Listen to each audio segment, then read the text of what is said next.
Ladies and gentlemen, friends, colleagues, I want to speak with you today about something that cannot be swept under the rug any longer.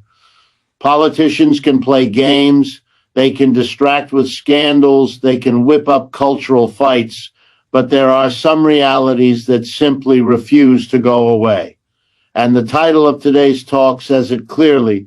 Trump can't keep ignoring this issue. The issue I'm speaking about is the deep structural economic crisis that continues to eat away at the United States. You see, for decades, wages in this country have stagnated while productivity has soared. That means workers produce more wealth, but they don't see the benefit. Who does? The corporations, the shareholders, the billionaires. And when that gap widens, when the majority works harder but struggles more, while the minority builds yachts and space rockets, well, history tells us those societies don't last long in stability. Now, Trump can shout about immigrants, he can yell about crime, he can point fingers at China or Mexico, but none of that changes the fact that the American working class has been betrayed, abandoned, and exploited by a system designed to serve capital, not people. He knows it. His opponents know it. Wall Street knows it. But here's the catch. Ignoring it doesn't make it disappear. You can't cover up a broken economy with slogans. You can't patch over despair with another round of tax cuts for the wealthy. Let me give you a hook, a way to think about this. Imagine a leaking roof. You can blame the rain. You can yell at the clouds. You can pretend the water isn't dripping onto your floor, but sooner or later, that roof caves in. America's economy is that roof. And Trump, like many before him, would rather distract you with noise than get up there with the tools and fix it. But the working people of this country, white, black, immigrant, native-born, men, women, are not stupid. They feel the squeeze every time they check their bank account, every time they pay rent, every time they sit at the kitchen table trying to stretch a dollar. That anger, that anxiety, that despair, it's rising, and Trump can't keep ignoring it because sooner or later the American people will demand real solutions, a living wage, universal health care, affordable housing, an economy that serves the many, not the few. The economic reality of the United States today is one of stagnation and widening inequality, a reality that no politician can afford to ignore forever, no matter how many distractions are thrown in the public's path. For decades, the story has been remarkably consistent. Productivity, which measures how much wealth workers create through their labor, has steadily risen. The American workforce has become more efficient, producing more goods and services per hour, contributing to the growth of the nation's wealth. Yet the rewards for this increased productivity have not gone to the workers who produced it. Instead, wages for the vast majority of Americans have remained flat in real terms, adjusted for inflation, for nearly half a century. This connection between productivity and compensation is not an accident. It is the direct result of policies and economic structures that prioritize corporate profits, shareholder returns, and the enrichment of the already wealthy over the well-being of the working class. The stark reality is this: while the average worker today is contributing more to the economy than their parents or grandparents ever did, their paycheck has not kept pace with the cost of living. Housing costs have soared, healthcare has become an ever greater burden, education requires taking on crushing debt, and basic necessities consume a larger share of stagnant incomes. The gap between what workers produce and what they take home grows wider every year, creating an economy that feels like quicksand for the majority. It does not matter how many hours they work or how many side jobs they take on. The system is structured in such a way that Upward mobility has become the exception, not the rule. Meanwhile, the fruits of this increased productivity have flowed upward. Corporate executives, major shareholders, and financial institutions have captured the lion's share of the economic growth. Stock prices soar not because workers are sharing in the prosperity, but because companies find ways to cut labor costs, outsource jobs, or automate tasks without raising wages.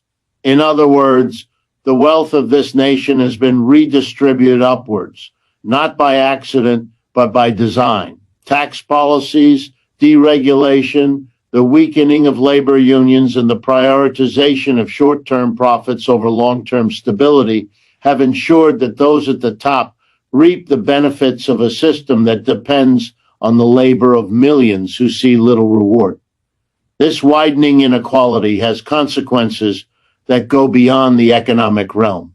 When people see that their hard work does not lead to security or advancement, it breeds frustration, anger, and disillusionment with the political system.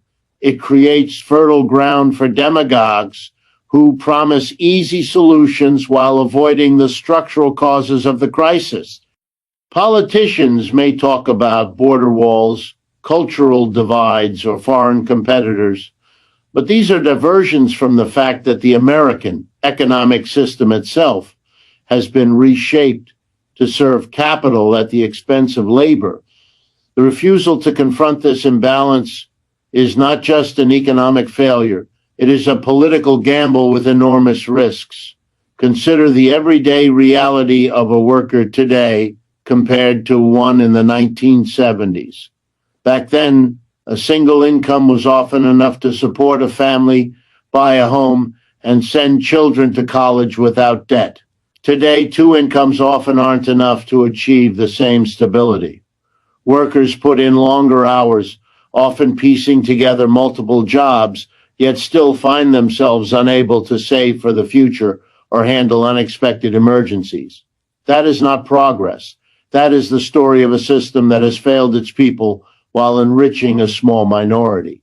And that is the reality politicians like Donald Trump cannot keep ignoring, no matter how many distractions they throw into the public discourse.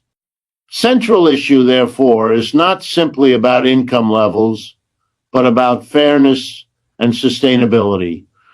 An economy cannot endure indefinitely when its majority sees little to no benefit from its growth. The anger we see boiling over in American society, the distrust of institutions, the growing polarization, the sense that the American dream is slipping away, is rooted in this economic discontent. It is not enough for leaders to shout about patriotism or promise tax cuts that overwhelmingly benefit the wealthy. Those strategies may buy time, they may deflect attention temporarily, but they do not address the core issue. Workers produce more and more, but they do not share fairly in what they produce. This imbalance has created a society where wealth and power concentrate in the hands of a few, while the rest struggle under mounting debt and insecurity. It is a society where billionaires debate how best to colonize space, while millions of Americans cannot afford basic health care or housing. It is a society where the disconnect between productivity and wages is not just an economic chart, but a lived reality that shapes every decision for working families. What kind of job to take, whether to have children, how to pay for education, whether they can ever retire. The uncomfortable truth, and the one that leaders like Trump attempt to sidestep, is that this system is not working for the majority, and systems that fail the majority for too long eventually face reckoning. History is clear on this point. Societies cannot sustain such levels of inequality without consequences. The only question is whether the change will come through reform that finally addresses the stagnation of wages and the concentration of wealth, or through social upheaval when people can no longer endure the gap between what they give to the system and what the system gives back. When examining the political strategies of leaders like Donald Trump, one cannot help but notice a deliberate pattern, the use of distractions to avoid addressing the fundamental crises that confront American society. These distractions often take the form of cultural battles, immigration debates, or finger pointing at foreign powers.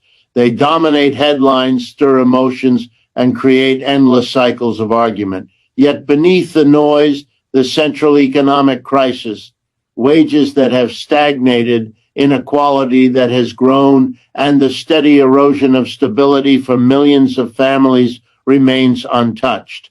The truth is that no amount of shouting about crime, no number of speeches blaming immigrants or China can alter the economic facts that define daily life for the American working class. These diversions may succeed politically in the short term, but they fail to address the structural problems that threaten the nation's long-term stability. Consider the scale of the distraction itself. Politicians understand that anger is a powerful political weapon, and Trump has been especially skilled at channeling anger toward convenient targets. Immigrants are portrayed as the cause of job losses. Foreign competitors are described as cheats undermining America's greatness, and social movements are framed as existential threats to national identity. These narratives are emotionally potent, but they are also misleading. Jobs in manufacturing, for instance, were not primarily lost to immigrants or foreign trade agreements alone, but to automation, corporate outsourcing, and the relentless drive to cut labor costs in order to maximize profits. The story is one of economic decisions made by powerful corporations, not of scapegoats crossing borders. Yet the scapegoats provide an easier villain, one that distracts attention from the structural reality of how wealth and power operate. The distractions also serve another purpose. They prevent workers from uniting around their shared economic struggles. By keeping public discourse focused on cultural divisions, leaders redirect energy away from class solidarity and toward fights that divide the very people most harmed by the current system. When working class Americans are told to blame each other, immigrants against citizens, rural communities against urban, one racial group against another, the true beneficiaries of the economic order remain unchallenged. Corporate profits rise, billionaires grow wealthier, and the political class avoids confronting the inequalities at the heart of the system. Distraction becomes not just a political tactic, but a shield protecting the interests of those who gain the most from an unequal economy. This pattern of distraction is not unique to Trump, but he has mastered it in ways that have reshaped political discourse in the United States. His rallies, his speeches, and his media presence are filled with provocations designed to dominate the news cycle. Each statement sparks outrage, each controversy creates days of argument, and all the while the core issues of wages, healthcare, housing, and economic justice remain largely unexamined in the mainstream conversation. The brilliance of this strategy is that it keeps people engaged and divided, while the underlying economic order continues on its path of enriching the few at the expense of the many. The danger of this strategy is that it builds a fragile political foundation, because when the distractions fade, the problems remain, and the anger that was redirected outward eventually circles back toward the system itself. It is important to recognize that these distractions exploit genuine frustrations. When workers feel their communities declining, when industries collapse, when opportunities dry up, they look for explanations. If no one offers a clear and honest analysis of the structural causes, then scapegoats become persuasive. blaming immigrants or other nations, offers a simple narrative. It gives people someone to hold responsible. Simplicity is not accuracy. The truth that the economic system itself is structured to benefit a narrow elite at the expense of the majority is more difficult to confront, not least because it implicates the very leaders doing the distracting. To acknowledge this truth would require challenging the corporate power that finances campaigns, the economic rules that enrich the wealthy, and the policies that politicians themselves have supported. That is why distraction becomes so central. It is far easier to wage cultural wars than to confront economic realities. Meanwhile, ordinary Americans feel the consequences. Their wages remain stagnant, their health care costs rise, their rent consumes more of their paycheck, and their debt grows. They turn on the television and see endless debates about immigration crises or sensational controversies, yet very little discussion about why, after decades of economic growth, they themselves are struggling more than their parents did. The disconnect between political discourse and lived experience deepens the sense of alienation. People begin to lose faith not only in leaders but in the political system itself. And when faith erodes, societies become volatile. The longer this strategy of distraction continues, the more dangerous it becomes, because distractions do not solve problems, they only delay reckoning. A worker whose job was automated away is not helped by hearing speeches about immigrants.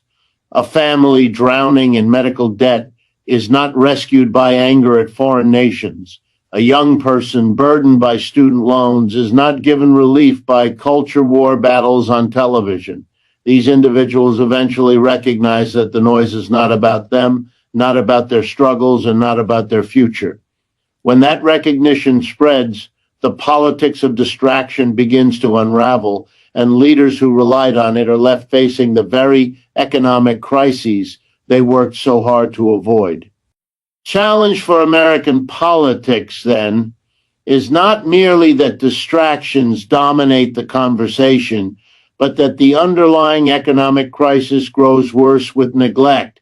Each year that wages remain flat, each year that inequality grows, each year that corporate profits are prioritized over human needs, the fabric of the society frays further. Trump may delay the inevitable by focusing attention elsewhere, but no leader can do so forever. At some point, reality reasserts itself, and the people demand answers not about who to blame, but about how to fix a system that has left them behind. The system that governs the American economy has, over the past several decades, revealed its true purpose with striking clarity. It serves the wealthy, the corporations, and the financial elite while leaving the majority of working people to struggle. This is not the narrative politicians often promote, but the evidence is overwhelming. Tax structures, the labor laws, the deregulation of industries, the bailouts during crises, and the skewed distribution of economic growth all point to one conclusion. The system is not broken in the sense that it fails to operate. Rather, it is functioning exactly as designed to protect and expand the wealth of a small minority while ensuring that the majority's capacity to resist remains weak. This dynamic is not accidental, but the product of deliberate political and economic choices made over decades. Consider tax policy. Time and again, both Republican and Democratic administrations have enacted tax reforms that disproportionately benefit the wealthy and large corporations. Cuts to the top marginal tax rates, reductions in corporate taxes, and loopholes that allow massive fortunes to be sheltered offshore have all been justified with the promise of trickle-down benefits. Yet the record is clear. The wealth did not trickle down. Instead, it concentrated further at the top. leaving working and middle-class families with stagnating incomes and fewer public resources. Services like education, healthcare, and infrastructure, which once benefited from more progressive taxation, have suffered as governments face budget shortfalls, forcing ordinary people to shoulder the burden through regressive taxes and fees. The result is a system where those who can least afford it pay proportionally more, while the wealthiest continue to amass fortunes at historic levels. Labor, too, has been reshaped to favor the powerful. Unions, once a strong counterbalance to corporate dominance, have been systematically weakened by legal attacks, unfavorable court rulings, and hostile political climates. As union membership has declined, so too has the bargaining power of workers. This decline is not coincidental. It has coincided precisely with the rise in inequality as wages stopped rising with productivity. Without strong unions to demand a fair share of the wealth created, workers have been left with stagnant paychecks while executives and shareholders pocket the gains. A system that suppresses worker power while elevating corporate power is one designed to enrich the few, not to serve the many.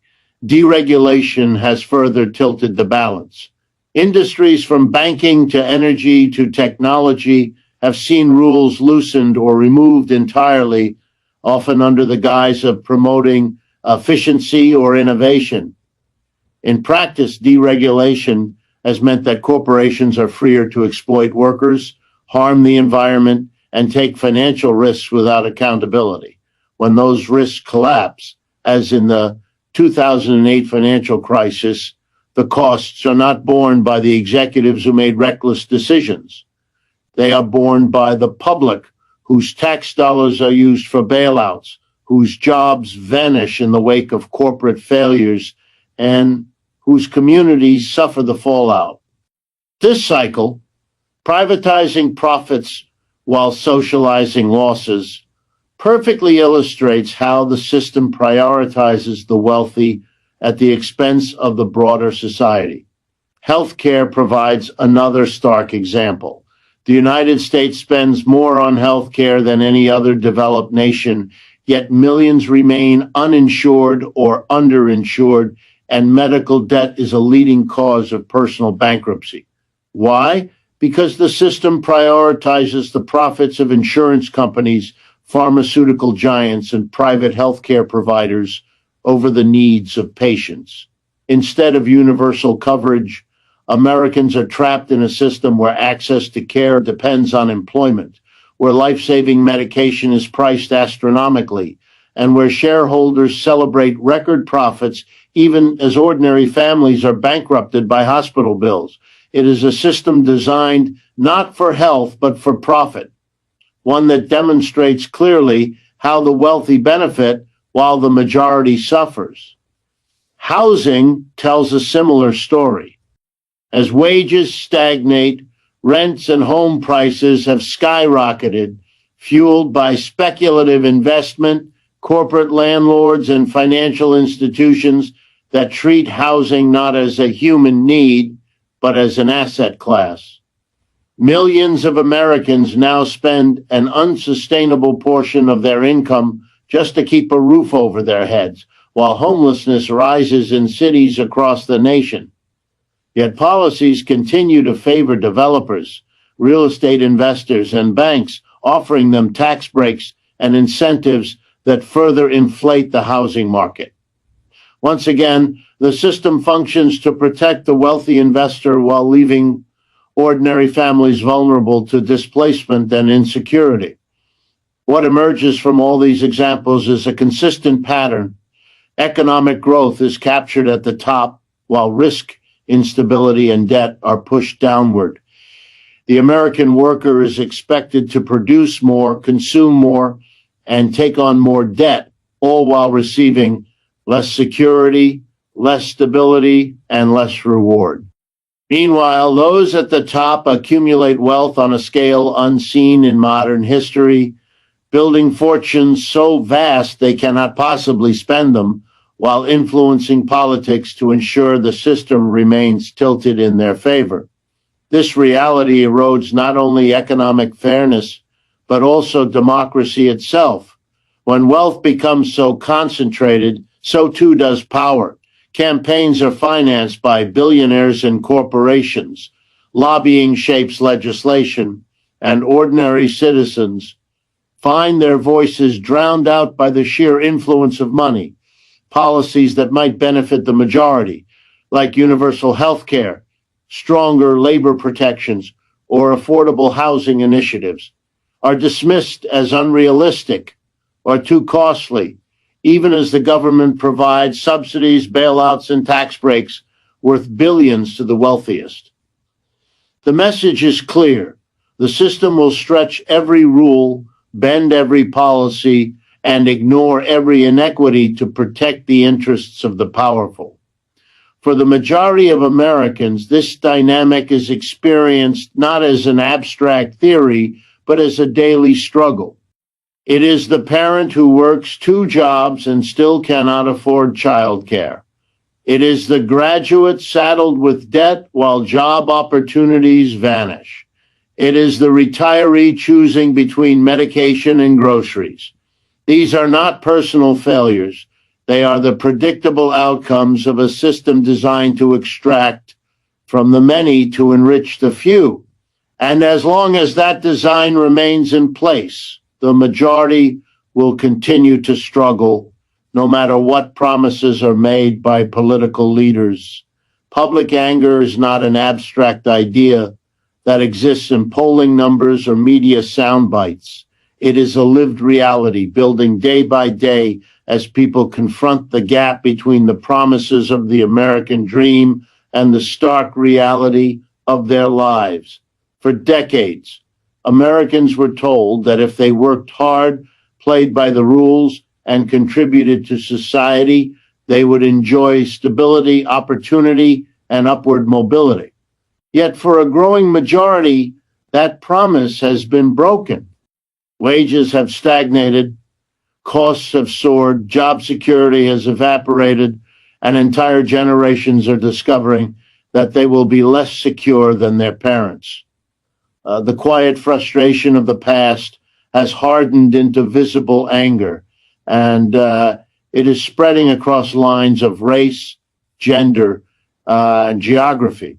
The American working class, in all its diversity, is increasingly aware that the system is not working for them, and that neither Donald Trump nor the broader political establishment is offering real solutions.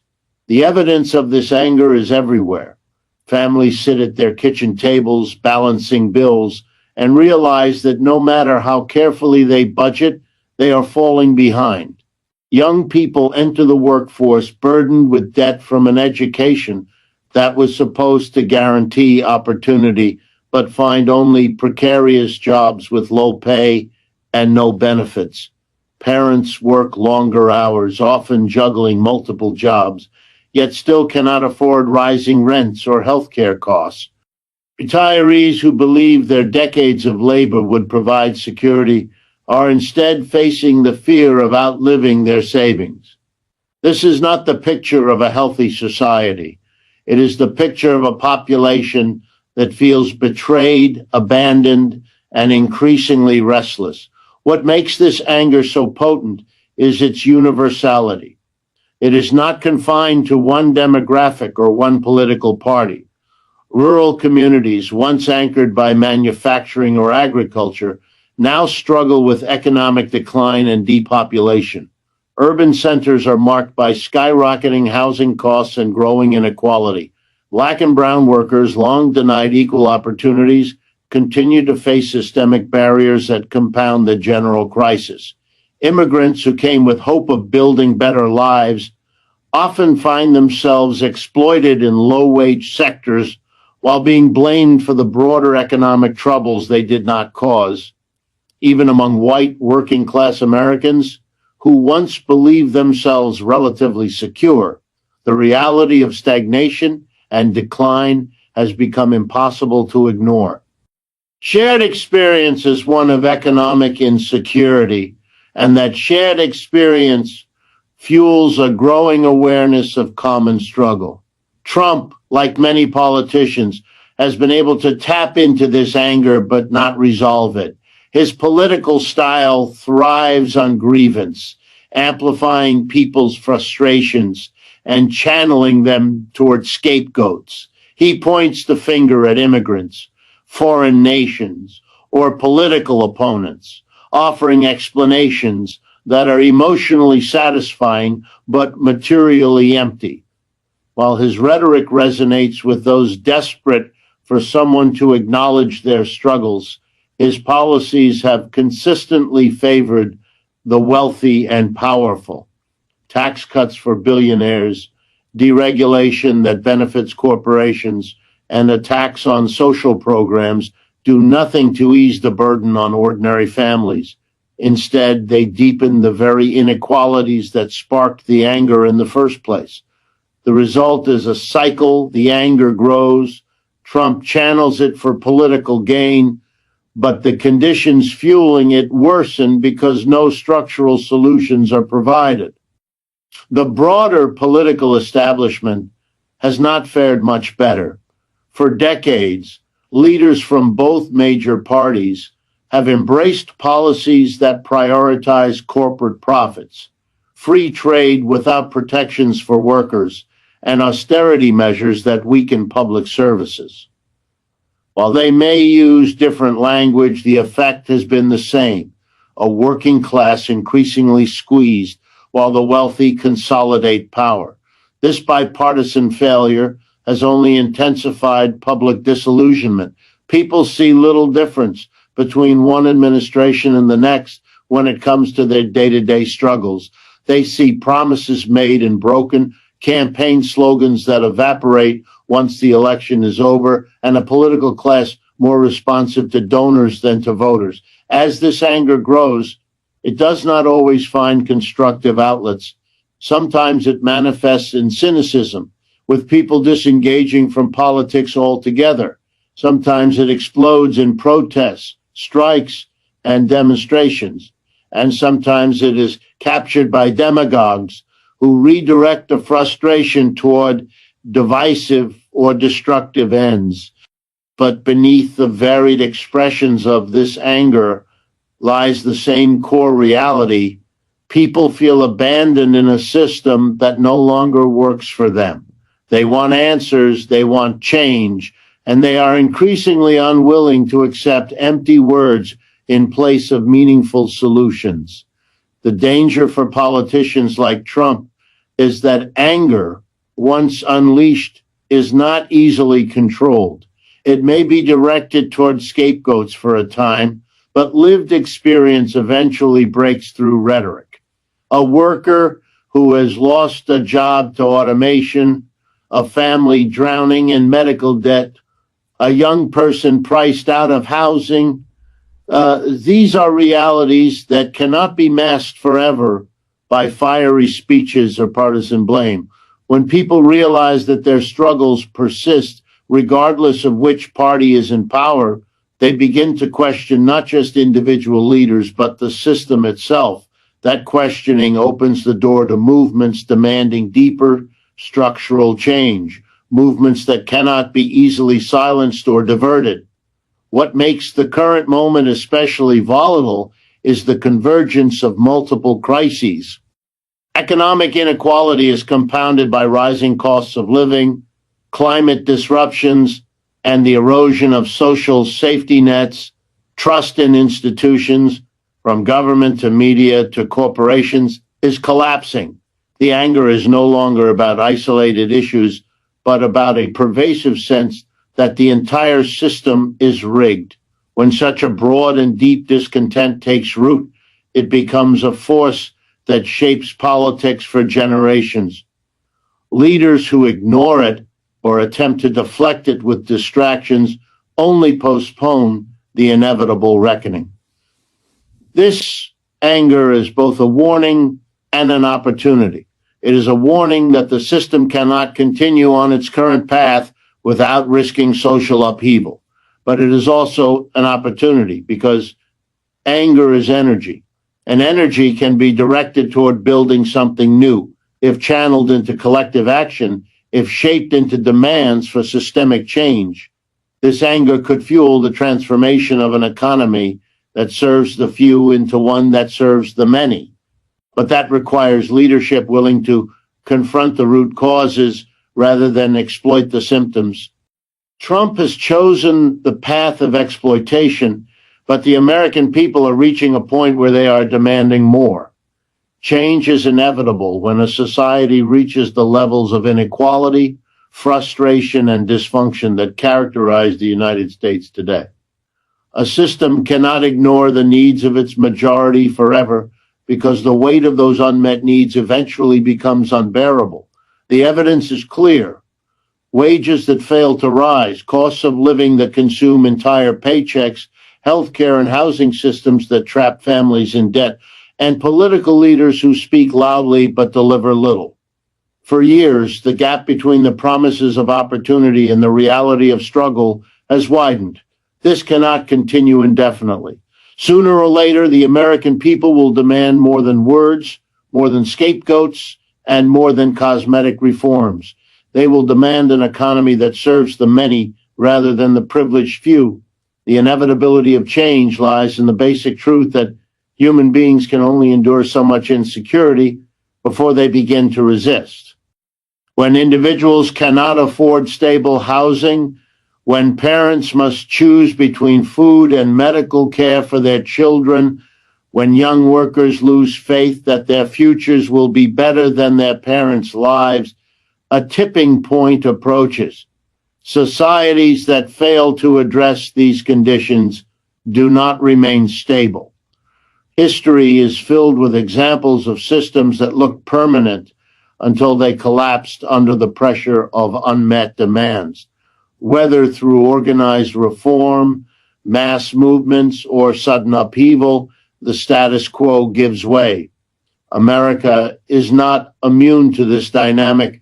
In fact, it is already showing signs of the cracks. The political class, however, often pretends that the system can remain as it is.